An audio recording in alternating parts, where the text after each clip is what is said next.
Assalamualaikum warahmatullahi wabarakatuh. Selamat siang. Waalaikumsalam warahmatullahi wabarakatuh. Waalaikumsalam warahmatullahi wabarakatuh. Selamat siang adik-adik semua. Pada kesempatan ini syukur alhamdulillah kita bisa berjumpa untuk pelajaran atau mata kuliah fisika. Pada pertemuan ini kemarin saya sudah mengirimkan bahan.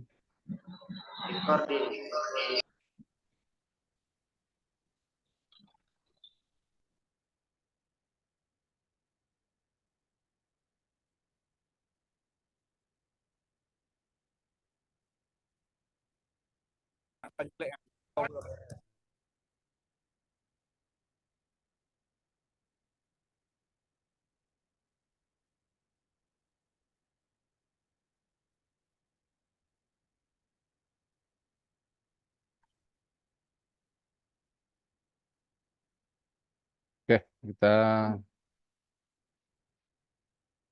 mengenai judul besarnya itu adalah osilasi elektromagnet dan arus bolak-balik. Jadi kemarin kita sudah banyak berbicara mengenai arus searah, kemudian medan magnet juga yang dihasilkan oleh arus searah. Kemudian juga kita sudah membahas mengenai medan magnet dan medan listrik. Yang dijelaskan oleh persamaan Maxwell. Sorry. Yang dijelaskan oleh persamaan Maxwell. Jadi sangat penting ini ya, persamaan Maxwell ini Anda pahami karena asal mula dari pembahasan pengaruh daripada medan magnet, kemudian juga medan listrik pada kehidupan atau pada dunia teknik elektro itu berasal dari persamaan Maxwell. Karena dia sudah menghitung pengaruh sebesar apa medan magnet itu dapat menghasilkan medan listrik. Medan magnet itu terjadi dari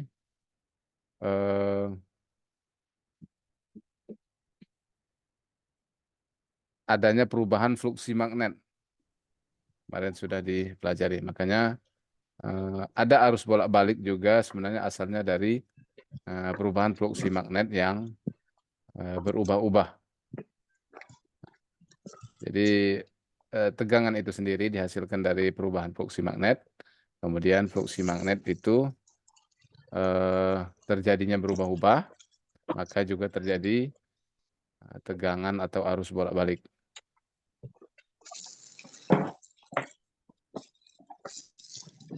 Baiklah, kita coba melihat osilasi dari rangkaian LC. Jadi kalau kita membuat rangkaian yang hanya ada L dan C saja,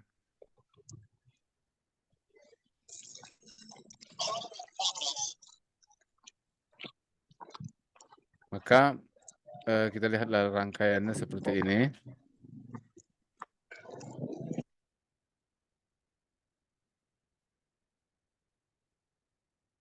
Ya.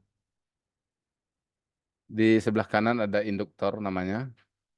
Kemudian di sebelah kiri ada kapasitor. Kemudian di bawah itu ada gambar S, itu adalah saklar yang fungsinya adalah untuk memutuskan dan menyambungkan rangkaian.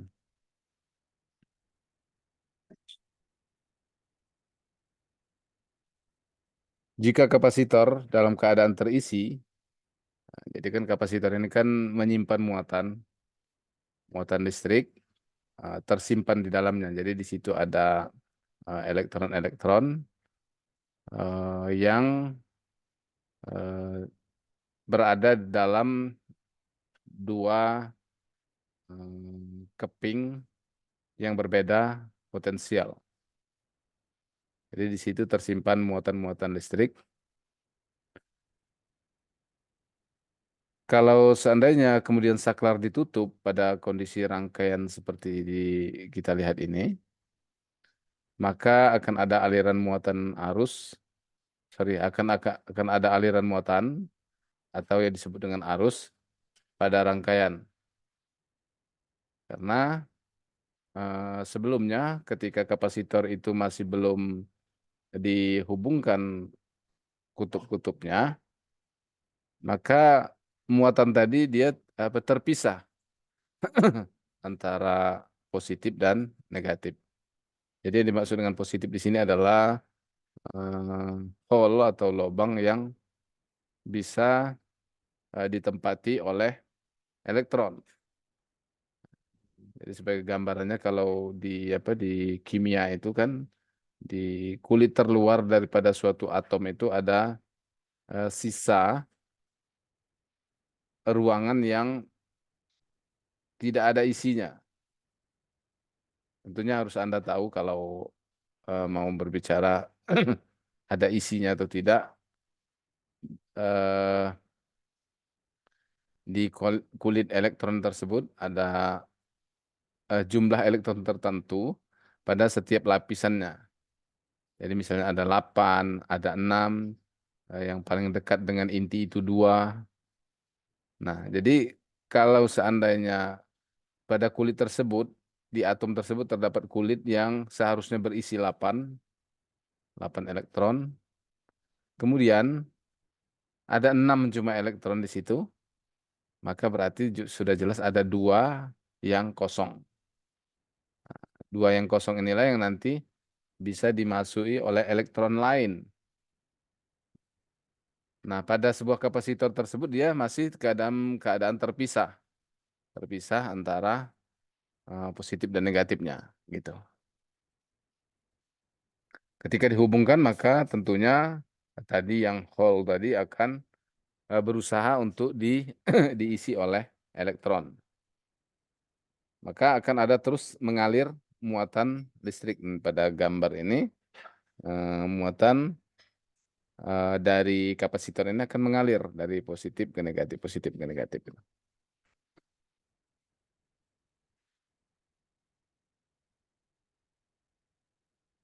Nah, arus akan mengalir juga pada induktor atau L pada belitan yang sebelah kanan.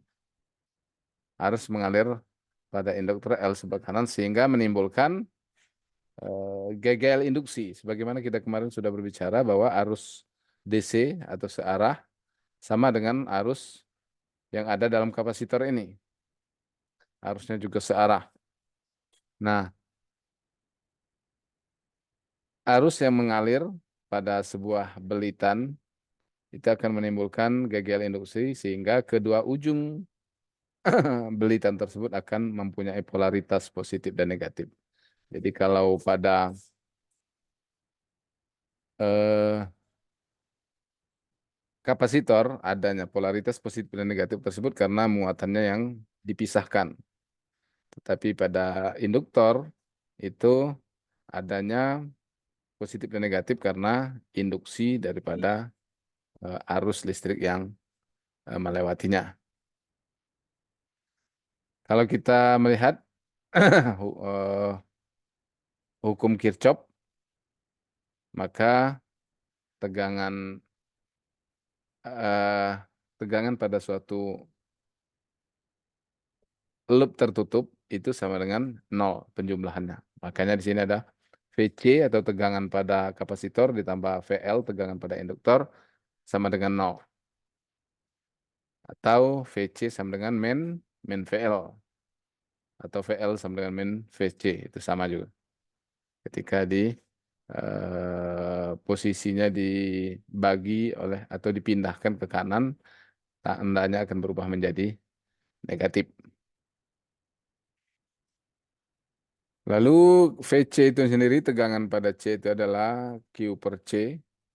Jadi banyaknya muatan yang ada di situ dibagi dengan kapasitansi. Kapasitansi itu kemampuan bahan itulah. Ya, kapasitansi itu kan ditentukan juga oleh luas penampang kapasitornya, kemudian permeabilitas mediumnya gitu kan. Maka Q per C itu sama dengan VC sama dengan VL. VL itu minus L kali DI per DT. Karena arus tadi yang terjadi pada L itu berubah-ubah terhadap terhadap waktu. Jadi artinya arus tadi dicegat dulu di pangkal pada polaritas L tadi tanda tambah ya tanda plus itu. Kemudian dia akan dialirkan secara pelan-pelan sesuai dengan jumlah belitan daripada induktor tersebut. Makanya ada minus L kali DI per dt. Jika diturunkan lagi rumusnya, D kuadrat Q per dt kuadrat tambah 1 per LC kali Q itu sama dengan 0. Jadi dia diintegralkan, maka akan diperoleh nilai Q persamaan Q atau persamaan diferensial pangkat 2 daripada Q dengan adanya L dan C. Itu yang dinamakan osilasi tadi.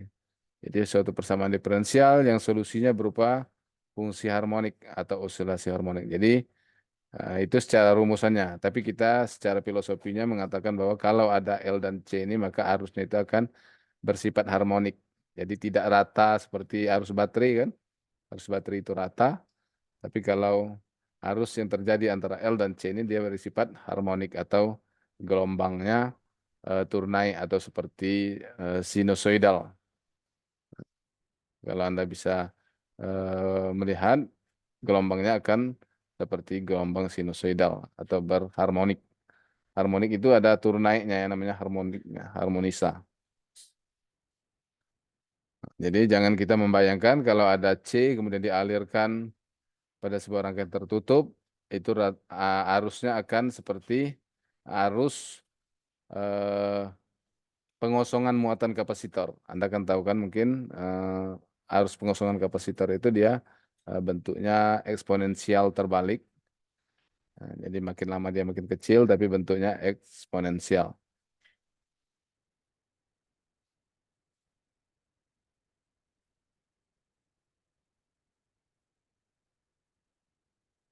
Oke, saya kira jelas ya ini mengenai kenapa terjadi osilasi atau harmonik ketika ada L dan C. Jadi kalau di perangkat elektronik nanti Anda membuat suatu rangkaian untuk membuat suatu harmonik, maka gunakanlah rangkaian L dan C.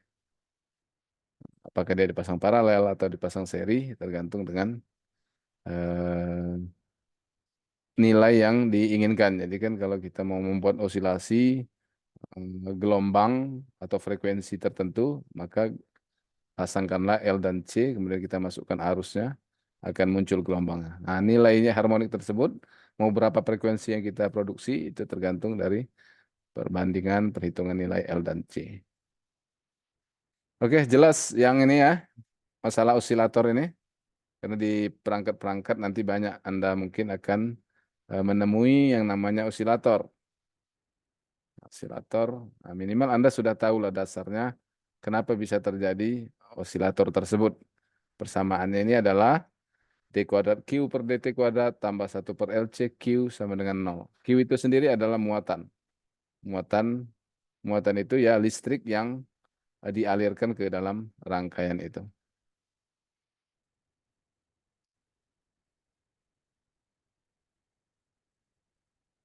Oke, coba saya mau tanya dulu ya dari penjelasan yang saya jelaskan tadi supaya betul-betul Anda paham sebagai dasar dan bekal minimal oleh Anda dalam belajar fisika ini tentang ilmu elektro yang akan Anda pelajari atau Anda tekuni praktekkan di kehidupan sehari-hari. Siapa yang bisa menjelaskan bagaimana terjadinya osilasi pada rangkaian LC tadi?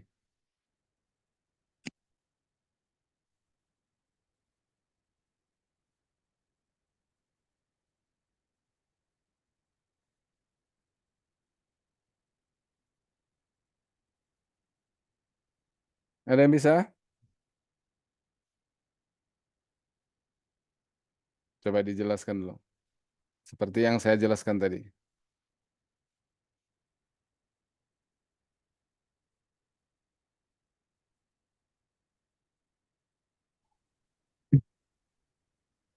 Pak, izin bertanya Pak, saya Arya Arya Malik. Malik, ya, Biasanya osilator tuh ditempatkan di mana Pak dia perangkatnya itu Pak? di Osilator itu Pak. jadi osilator itu kan eh, dari tujuannya sendiri itu penghasil gelombang, penghasil gelombang atau Atau penghasil, frekuensi ya Pak? iya penghasil gelombang kan ada frekuensinya dan frekuensinya itu frekuensi Hmm. tinggi. Eh, jadi contoh lah ya, contoh di televisi yang dulu lah, sampai sekarang pun masih, yang namanya gelombang UHF atau gelombang Hmm. eh, carrier. Mana kita ada belajar ya, udah ada kan kita jelaskan sedikit mengenai gelombang carrier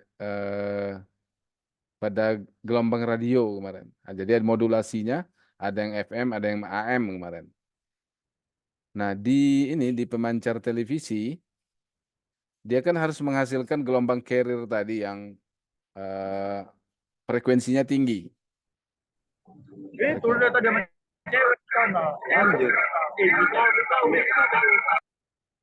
Yang frekuensinya tinggi, nah, maka harus diproduksi gelombangnya itu. Dari mana dapatkannya? Dari osilator itu. Jadi kalau di pemancar televisi itu ada satu osilator yang, tapi memang rangkaiannya rumit ya. Jadi setelah kita hasilkan osilator dari L dan C tadi, itu tidak bisa langsung dia dipergunakan karena nanti kan tidak rata. Tergantung aliran arus kan nanti akan berubah-ubah.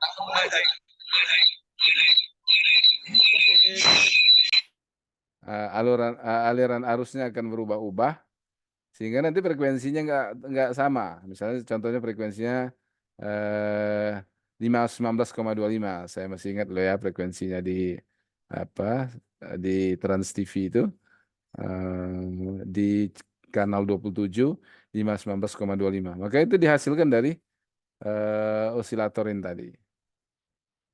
Sehingga dapat frekuensi carrier-nya. Jadi gelombang informasinya yang gelombang video, film dan lain sebagainya atau lagu ditumpangkan di situ, dimodulasikan atau dimixkan. Nanti ada mixer namanya di pemancar itu. Di mixer sehingga dia dah bergabung.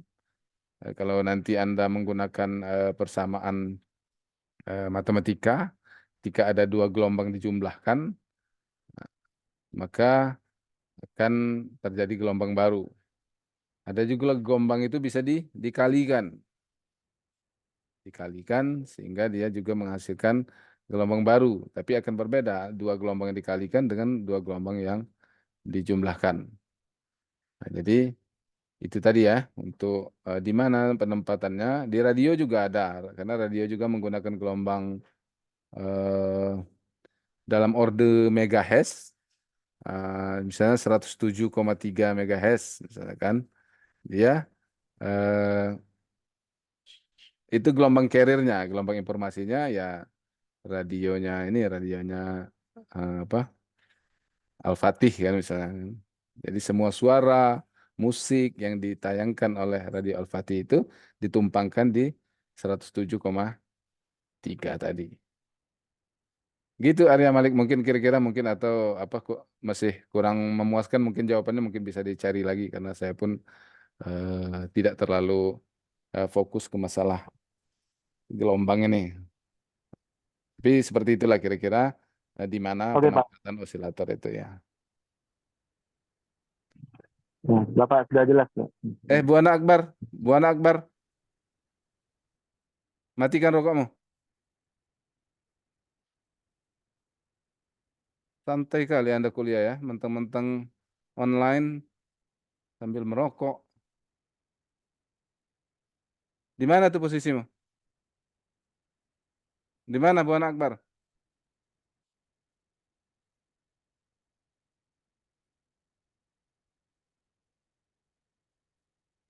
Ya Pak, maaf Pak, salah Pak.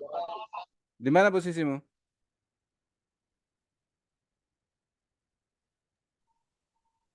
Di kampus Pak. Di kampus di mananya? Di beranda Pak, beranda. Oh, di beranda. Oh, ya. Ya jangan di ini, jangan merokok dulu pas online ini. Hmm. Itu kawasan merokok ya? Iya Pak, ya. Baik Pak. Oke. Siapa nih? Oke, jadi hmm, itu ya. Jadi kalaupun ya katakan Anda perokok yang memang udah kecanduan kali nggak bisa ini, tapi ketika kuliah saya melarang Anda untuk merokok. Nah, coba Anda di ruang kelas merokok kan.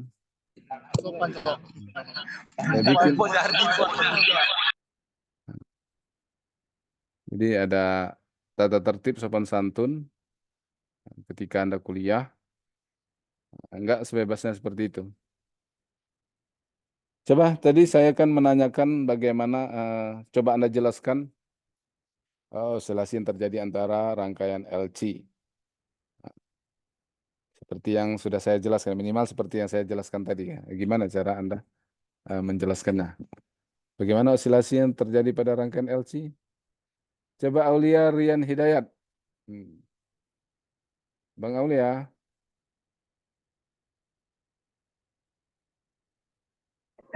Ya Pak. Nah, coba Aulia.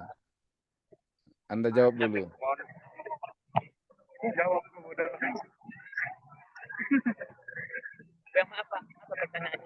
Apa pertanyaannya Pak? Ya, Aulia. Coba Anda jelaskan bagaimana proses atau terjadinya osilasi pada rangkaian LC. Tadi gambarnya udah nampak, Aulia?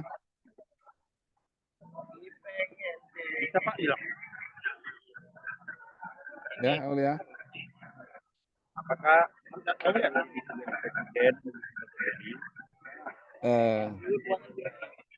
Dengar tadi? Silakan Aulia. Iya Pak. Ya, silakan Aulia dijawab Aulia.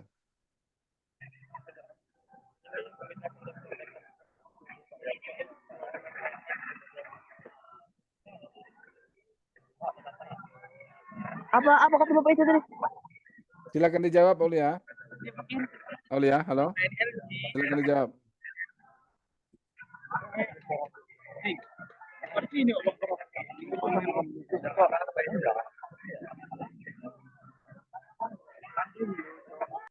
Oke, Aulia mungkin belum bisa. Coba Order News. Ini satu posisi kayaknya sama Aulia. Nah, silakan Order News. Tadi suaranya saya dengar suara Order News.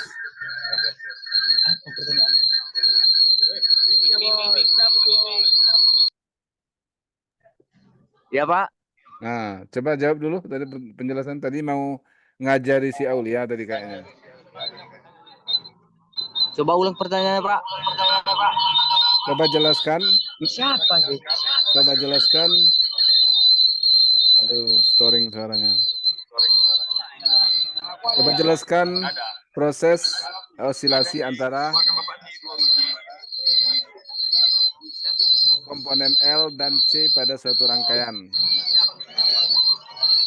Itu sampel siapa?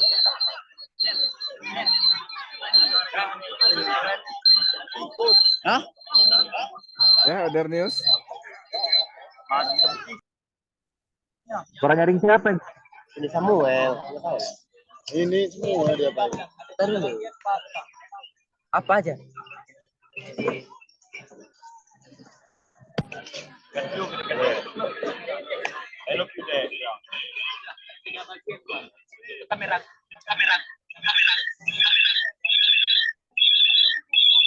Siapa ini lagi sendiri nih? Ini matikan aja lah si Order News ini. Nyaring Jar. Ini yang di rumah Ja'far Siddiq Al-Farizi. Coba Far. Iya Pak. Nah, tadi pertanyaannya bagaimana proses terjadinya osilasi pada rangkaian LC.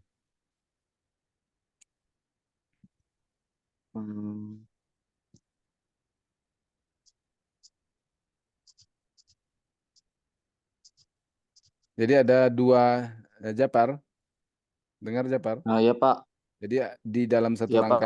satu rangkaian tadi yang saya jelaskan ada komponen L dan komponen C atau induktor dan kapasitor. Nah, bagaimana bisa menurut cerita orang bahwa kalau ada L dan C, L dan C itu bisa menghasilkan gelombang osilasi. Bagaimana cerita yang bisa terjadi itu, Pak?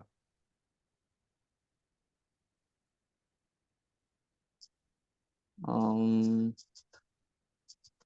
karena ada listrik Pak, enggak? Iya, gimana lah kira-kira menurut Jafar? Maaf Pak, hujan nih Pak. Oh ya, silakan. Silakan. Kalau hujan apa? Gerak.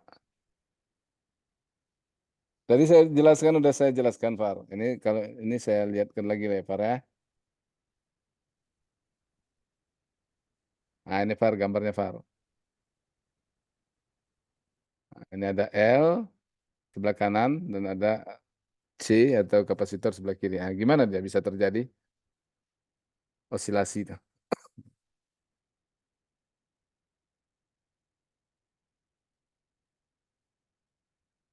Nah, ini gambarnya, Far. Sorry. Nah, ini. Nampak, Far?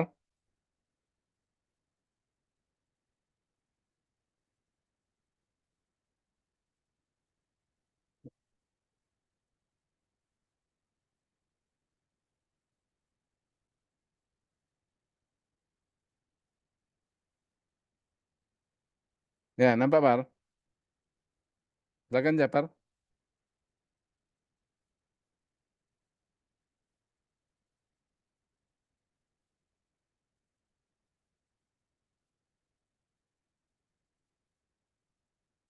Halo, mana Jafar tadi? Iya Pak, Oh ya, gimana? Gimana? Coba jelaskan ya. dari gelombang L ke gelombang C gitu. Ya, gelombang. Apa yang ada di C itu? Di kapasitor itu ada apa? Situ. Ada muatan. Muatan listrik. Jadi kapasitor itu kan menyimpan muatan. Cobalah Jafar hubungkan kapasitor itu dengan sebuah baterai, agak lama lah, mungkin 5 menit gitu kan. Nah, baru nanti dilepaskan, baterainya hilangkan, jauhkan, maka di kapasitor itu ada muatan, udah tersimpan muatan baterai tadi. Sebagian muatan baterai udah masuk ke kapasitor, ya kan? Nah, gimana cara buktinya betul nggak kapasitor ini udah menyimpan? Nah, maka ini bisa apa? Ukur dengan avometer kedua ujung kapasitor tadi. Ternyata tegangannya. Ada tegangannya, berapa nilainya? Oh, berarti yang tadinya 0 sudah ada muatan yang diambilnya dari baterai tadi. Nah, dia menyimpan muatan. Nah, kalau muatan yang tadi kan yang udah ada yang diisi baterai tadi, kemudian dia dihubungkan seperti gambar tadi dengan L atau induktor. Jadi induktor ini menyimpan medan magnet. Tadi kan akan menyimpan medan magnet. Maka arus yang dari kapasitor tadi, muatan yang mengalir dari kapasitor tadi itu lari ke seperti baterai yang kita isikan kapasitor tadi, dia akan si kapasitor ini akan mengisi induktor. Tetapi dia tidak seperti halnya kapasitor menyimpannya. Dia disimpannya dalam bentuk induksi. Induksi medan magnet pada induktor tadi. Medan magnet, kemudian dia arus tadi akan dilewatkan lagi kembali ke negatif daripada kapasitor. Maka terjadi namanya perubahan muatan yang secara pelan-pelan kapasitor secara pelan-pelan dia mengosongi muatan, sementara induktor secara pelan-pelan mengisi muatan. Itu perbedaannya. Maka muncul persamaan tadi bahwa dalam rangkaian tertutup tadi, jumlah tegangan kapasitor ditambahkan jumlah tegangan induktor itu sama dengan 0. Maka dari rumus tadi dapatlah bahwa VC sama dengan min VL. VC itu sendiri adalah Q per apa tadi?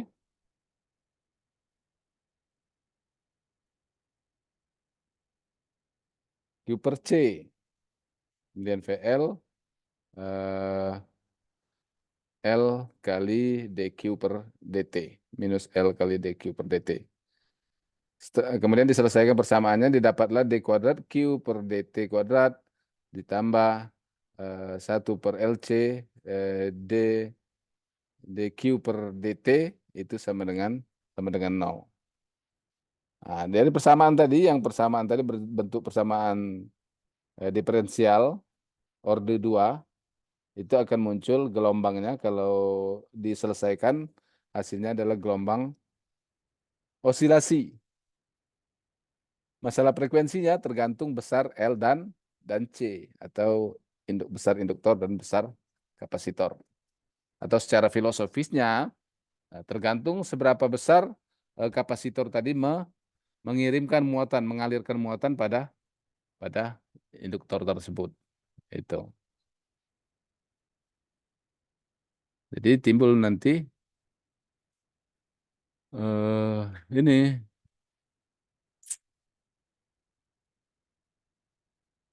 osilasi tadi. Gitu.